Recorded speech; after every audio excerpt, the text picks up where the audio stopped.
मैं कुछ ट्वीट्स पढ़ता हूँ, डॉक्टर शहबाज गिल साहब हैं, उन्होंने फरमाया है चीनी की कीमत 43 रुपीज़ यानी 43 रुपये किलोग्राम गिर चुकी है, लेकिन कोई खबर आपको नज़र नहीं आएगी। मीडिया को अपने रवैये पर नज़रसानी करनी होगी। मीडिया के मखसूस हिस्से जो कुछ तहरीक इंसाफ की हुकूमत के साथ कर रहे हैं, उसका खमियाजा मुल्क को भुगतना पड़ना है। दिन रात मनफी प्रोपेगेंडा और मनफी खबरें मुस्बत खबर पर उन सबको सांप सूख जाता है। उसके साथ फवाद चौधरी साहब ये कह रहे हैं चीनी की कीमत 5 नहीं 10 नहीं 43 रुपये तक कमी आ गई है, लेकिन मजाल है मीडिया पर यह खबर भी आ जाए। दरअसल हमारा मीडिया 24 घंटे सिर्फ साजिशों और गैर मुस्तहकम होने की नवीयत पर ही चलता है। मनफी मीडिया का फेक न्यूज़ के साथ रब्त मुल्क के लिए इंतहाई ख़तरनाक है, इसलिए नए कवानीन ज़रूरी हैं। आज हमने कुछ लोगों से बात की है जो चीनी के ख़रीदार हैं या खरीदते हैं, उनकी आवाम से वो आपका खिदमत में पेश करते हैं।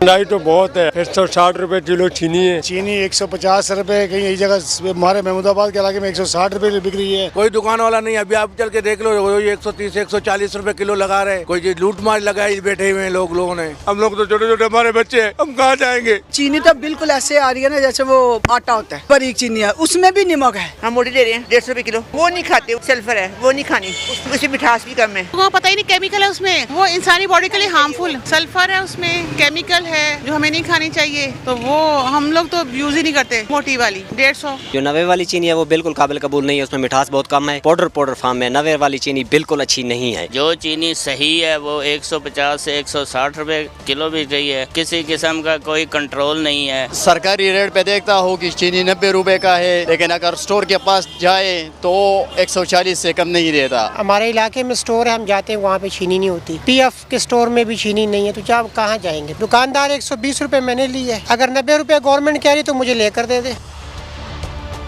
एक तो भट्टी साहब मुझे चाहिए कि गवर्नमेंट इसका फोरेंसिक करवा ले, टेस्ट करवा ले इस चीनी का जो कि वो 90 रुपए में बेच रहे हैं, क्या वाकई इसमें जो देखिए कारी साहब, मुझे दुख हुआ है कि हमारे पॉलिटिशियन कहते हैं साफी साजिश कर रहे हैं। मेरे भाई, हमने तो हुकूमत में नहीं आना, हमने तो बार बार जमातें नहीं बदलनी, हमारा तो खुदा एक है। हमने तो अपने सियासी जमात के लीडर की गलती डिफेंड नहीं करना। मान लिया साफी सारे ही गलत है, ये अवाम भी उनके खिलाफ साजिश कर रही है, चलो इसको भी छोड़ दे। चीनी जहाँ है, मैंने भी अभी परसों मंगवाई है, मुझे भी 150 मिली है। हमें बता दें जो 90 रुपये वाली है वो तो नमक से बदतर है। भट्टी साहब आपको याद होगा 6 महीने पहले भी इन्होंने ये किया था। यहाँ पे जो दुकानदार है ना, उनको डंडे के जोर पे वो चीनी दी थी, उसमें सल्फर है, मेडिकली वो आपका बेड़ा गर्क कर देती है। इससे ज्यादा मैं क्या कह सकता हूँ। इन्हें अब इमरान खान को ये कौन फीड कर रहा है कि मीडिया उनका दुश्मन है? एक छोटा सा मुझे जो अफसोस है, हमने पूरे प्रोग्राम में मलक साहब सिर्फ काइंडली एक मिनट, हमने कौन सी हुकूमत के खिलाफ साजिश की? मैं वही बता रहा हूं। भट्टी साहब, इमरान खान ने 96 में जो पहली प्रेस कॉन्फ्रेंस की थी उसमें मैं एज ए रिपोर्टर बैठा हूँ।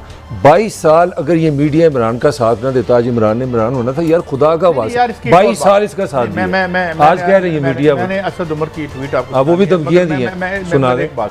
अभी हमने जो पहला जो हमारा हिस्सा था, उसमें जो मुबैना साजिश की बू हमें नजर आई, वो हमने बताया नहीं कि ये क्या फ्रॉड हो रहा है। जो हमारा तो वहाँ पे वो हमारा काम था ना, वहाँ तो हम उधर, तो यहाँ अगर हम करेंगे तो हम ना इधर झूठ बोलेंगे ना उधर बोलेंगे। काई साहब, इसका मतलब नून लीग खुदा ना खास्ता कि हम साजिश उनके खिलाफ करें, हमारा कोई नहीं है, हमारा ना इसके खिलाफ करें ना उसके खिलाफ करें। सुनाइए, असद उमर साहब ने भी कुछ हमारे बारे में कहा है। आखिरी मेरा पैगाम है स्टेटस को की कुव्वतों को, वो लोग जिन्होंने इस मुल्क को लूटा है, इन PDM वालों को, इनके सहूलतकार जो मीडिया में बैठे हुए हैं उनको, ये देखो सामने मेरे, ये इस्लामाबाद के अवाम का जज्बा है। लॉन्ग मार्च करने के लिए सोचना भी ना, इधर आओगे तो इतनी कुट पेड़ी है, याद रखोगे। ये कुट पैनी है, ये असद उमर साहब की तो ज़बान नहीं थी, मगर मैं काई साहब, असद उमर साहब कंपैरेटिवली कबीना में मोतबर और अच्छी गुफ्तगू करते। मुझे कह रहे हैं कुट पढ़नी है PDM को तो यहाँ मीडिया को, सिर्फ ये एक रहनुमाई कर दें। जब 2014 में इन्होंने धरना दिया था, इमरान खान साहब टीवी में आए, 126 दिन बताया, तो जो मीडिया कह रहा था पूरा मन एहतजाज इनका हक है, इनको क्या देते थे वो? फिर तो मीडिया सारा अगर बकौल इनके, मैं इनको कुछ चीजें याद है। यार मसक शुदा चेहरा है आपका, हमें ना छेड़ें, हम पार्टी ना थे ना हैं, लेकिन हमें कुट लगानी है तो लगा लो भाई। हम उस वक्त मैं एयर में था, कादी साहब इमरान नवाज शरीफ साहब की हुकूमत अरूज पे थी, मैं काशफ बासी, साबर शाकर, मुबशर लुकमान, सारे ईमान से अक्सर ये होता था कि नून लीग वाले दफ्तर आके बैठी ना लगा दें। इमरान खान साहब ज़रा हमारे फ़ायदे से तो बताएं, आपसे क्या क्या बेनिफिट लिया था 2014? ये दूसरी पार्टी दस दे सनू। बहरहाल एक हम अगले मौजू की तरफ जा रहे हैं, थर्ड पार्टी जो कैसे लगाएगी टैक्स। पहले खबर आई थी कि जी आपको बताए बगैर FBR जो है एक्सेस करके वो अगर वो समझता है कि हमने टैक्स पूरा नहीं दिया तो आपके पैसे विथड्रॉ कर लेगा, उसको इख्तियार दिए जा रहे हैं। अब थर्ड पार्टी हमारे साथ हैं डॉक्टर साहब। अगर डॉक्टर साहब अस्सलाम वालेकुम, thank you very much for your time. Doctor साहब आप मुझे सुन पा रहे हैं? जी जी मैं अच्छी तरह सुन। अच्छा डॉक्टर साहब, ये थर्ड पार्टी अब क्या ये किसी को ठेका देने जा रहे हैं? आज की खबर है ये बिजनेस रिकॉर्डर की कि जो है वो तीसरी पार्टी आके कहेगी जी कि काजी साहब ने या डॉक्टर साहब ने टैक्स पूरा नहीं दिया तो आप आ जाए, तो फिर FBR को बंद करना है। ये क्या क्या अरेंजमेंट है? What is this chaos doctor साहब? जी ये इंतहाई नामुनासिब बात है, क्योंकि जो रियासत का अवलीन फर्ज होता है वो ये है कि वो लोगों को ना सिर्फ फैसिलिटेट करे बल्कि जो लोग भी टैक्स में कोई चोरी करते हैं तो रियासत की अपनी जो मशीनरी है वो उसके जो है उसका बंदोबस्त करती है। और इसमें इस्तेमाल भी ये होता है कि आप मुल्कों में किसी जगह भी स्टेट रोल जो है वो आगे जो है ना डेलीगेट किया जा सकता है और ना ही किसी प्राइवेट पार्टी को दिया जा सकता है। जो हमारे इनकम टैक्स के या और भी टैक्स के मामलात होते हैं वो दरअसल रियासत और हमारे दरमियान एक सोशल कॉन्ट्रैक्ट का नतीजा है और वो उनको बहुत हद तक आपने देखा खुफिया रखा जाता है और जब तक के सजा वाकई ना हो जाए उसको मंजर आम पर नहीं लाया जाता। ये जो थर्ड पार्टी ऑडिट का मसला है ये लॉ में डालकर उन्होंने कहा जी कुछ बाहर से आएंगे लोग, कुछ हमारे होंगे और हम फिर मिलकर लूट मार का शायद सिलसिला शुरू करेंगे, तो ये बुनियादी आईने पाकिस्तान के भी खिलाफ है, इंसानी शहरी आज़ादियों के भी खिलाफ है और महज़ब जमहूरी मार्शों में इसका तस्वुर भी नामुमकिन है। डॉक्टर साहब आसान जुबान में ये नहीं है कि हुकूमत खुद कह रही है कि हमारी मशीनरी इफेक्टिव नहीं है, हम काम नहीं कर सकते, हम टैक्स नहीं इकट्ठा कर सकते, किसी को कह दें जी हमारे लिए टैक्स ले आओ, कल को अल्लाह ना करे व्हाट इज दिस? बिल्कुल आपने सही कहा, रियासत के अंदर इस तरह का मामला तब होता है जब पूरी रियासती मशीनरी जो है उसके अंदर जो हुकूमती लोग हैं वो दरअसल ज़हनी तौर पर बिल्कुल ही मैं कहूँगा कि जब वो हवास बाख्ता भी हो जाते हैं और ज़हनी दिवालियापन का भी शिकार हो जाते हैं तो फिर इस तरह की बातें करते हैं। ये रियासत का ही दरअसल काम है कि वो लोगों से मुनासिब तौर पर जो भी मामलात हैं करे, टैक्स है तो टैक्स ले और उनके जो हकूक हैं वो पूरे करे। ये डॉक्टर साहब गुजारिश ये है कि एक तो रियासत ने अपना फेलियर तस्लीम कर लिया कि हम नाकाम हो गए टैक्स लेने में, हमें किसी की मदद लेनी पड़ी है। आप क्या समझते हैं वज़ीर आज़म पाकिस्तान बज़ाहिर ऑक्सफोर्ड से पढ़ के आए हैं, उन्हें इस किस्म के नामुनासिब जो गैर आईनी गैर अखलाकी मशवरे हैं वो कौन देता है? जी मेरा ख्याल है कि वो जो ही उनके इर्द गिर्द लोग हैं वो जाहिर है कि आपने देखा कि ये ऑडिट तो आज तक किसी भी ऐसे आदमी का नहीं हुआ जो लोगों के वोट लेकर वहाँ पहुँचा। सबसे पहले तो वो बताएं कि वो अपनी आमदन के मुताबिक अपनी ज़िंदगी बसर करते हैं। आपने देखा कि उनकी गाड़ियाँ देखें, उनके जो असबाब हैं वो देखें, उनके गार्ड देखें, उनकी गाड़ियाँ देखें। तो ये जो टैक्स के ऑडिट करने वाले लोग होते हैं ये तो दरअसल आम जुबान में लोग उनको इन्हीं टैक्स मशीनरी का जो है वो हिस्सा समझते हैं और ये बाहर जब अंदर कभी इनको मौका मिलता है तो ये लोगों के खिलाफ बातें करते हैं, करते कुछ नहीं, और जब बाहर होते हैं तो फिर उनके साथ ही रियासती मशीनरी के करप्ट लोगों के साथ मिलकर आम शहरियों को फलीस करते हैं।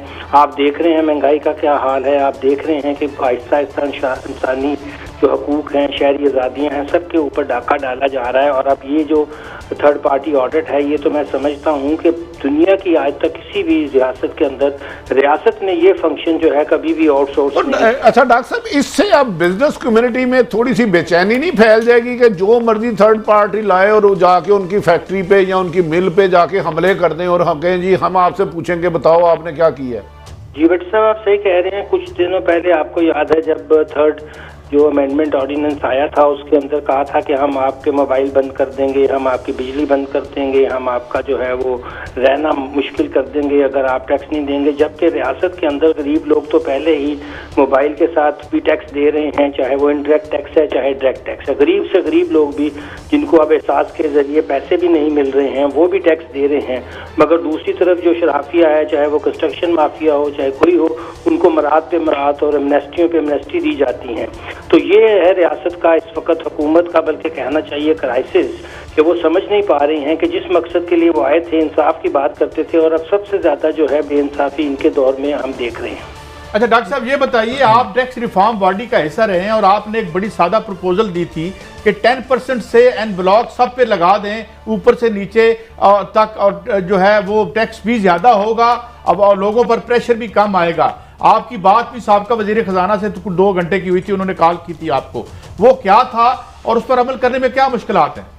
जी उसी सिलसिले में फिर दोबारा जो है 17 को यानी कि एक दिन बाद इस्लामाबाद में कॉन्फ्रेंस हो रही है, जिसमें अब डॉक्टर लैफर खुद आ रहे हैं। हमारा ख्याल है कि अगर आप रियासत के अंदर मुनासिब टैक्स लगाएं और ग्रोथ की तरफ ज़्यादा तवज्जो दें और लोगों के हकूक़ को पूरा करने की तरफ ज़्यादा तवज्जो दें। आपने देखा कि ये रियासत के अंदर सबसे बड़ी जो है इस हुकूमत ने काबीना बनाई, उसके अंदर मशीर हैं, फिर उसके अंदर स्टेट वजीर हैं, फिर पता नहीं क्या क्या नाम उन्होंने रखे हुए हैं। वो आप देखें तो शायद एक टेबल पर उनका देखना मुश्किल नज़र आता है, फिर वो ज़ाहिर है मराद भी लेते होंगे। तो ये सारी चीज़ें जो नारे थे बिल्कुल उसके बरक्स हुआ है और हमें बहुत अफसोस होता है। अच्छा डॉक्टर साहब, आपने ये पहले भी बताया कि इंसान का आपको प्रोटेक्ट करता है, आपकी सिक्रेसी गई तो इसका मतलब अगर कोई अदालत में जाए तो ये क्वेश्चन मान सकता है। मगर जो दूसरा मेरा कमेंट मैं आपसे चाह रहा हूँ, जब आप पाकिस्तानी जो बिजनेस कम्युनिटी है या पाकिस्तानी ऑलरेडी टैक्स के जो अमला है उनको निपटते हैं, आपको पता है यहाँ मुकमुका का भी कल्चर है, तो इसका मतलब है कि एक वो उसको फारग करेंगे तो फिर तीसरा बंदा आ जाएगा, तो इससे टैक्स बढ़ेगा कि कम हो जाएगा वसूली उसकी? जी इससे होगा कि लोगों की जेबों में पैसा जाएगा, रियासत के पास तो नहीं जाएगा। और फिर एक दफ़ा हम देखेंगे कि एक मखसूस तबका जो है वो अपने जेबों में पैसा रखेगा, यहाँ से वो उसका इस्तेमाल भी जिस तरीके से करेगा हम जानते हैं। और ये एक दरअसल मैं समझता हूँ कि तबाही की तरफ जाने का रास्ता भी इन्होंने चुना है। आज की दुनिया में ऑटोमेशन है, हर इंफॉर्मेशन अवेलेबल होती है, और यही इन्होंने कहा था कि हमारे पास तो एल्गोरिथम भी आ गया है, हमारे पास तो हर एक का डेटा जब आ गया है तो आप लोगों को बताएं। और जो डॉक्टर साहब मेरा लास्ट क्वेश्चन है, 200 के करीब ममालिक है दुनिया में, ये चीज़ कहीं प्रैक्टिस हुई है कभी किसी पाकिस्तान के अलावा? जी मेरा नहीं ख्याल कि आज तक दुनिया के किसी मुल्क में भी रियासत इस कदर बेबस हो गई हो कि उसने ये कहा हो कि हम अब अपना काम नहीं करते हैं और ये काम बाहर से लोग आगे करें। ये बुनियादी मैंने जैसे कहा कि हमारी आइन की रूह के खिलाफ है। बहुत शुक्रिया डॉक्टर साहब, आपने थोड़े वक्त में बहुत ज़्यादा मालूमात में दी। बात करके बात करता हूँ कि जब आपके यहाँ पॉलिटिकल इंस्टेबिलिटी हो, नंबर पूरे करने में लगे हुए हों, तो फिर आप उस इशराफिया को हाथ नहीं डाल सकते कि जिसकी जेब में बहुत से MNAs और MPAs भी हों और एक लड़खड़ाती हुई हुकूमत हो। ये सारे आवे का आवा ठीक करना पड़ेगा। इजाज़त, अल्लाह हाफ़िज़।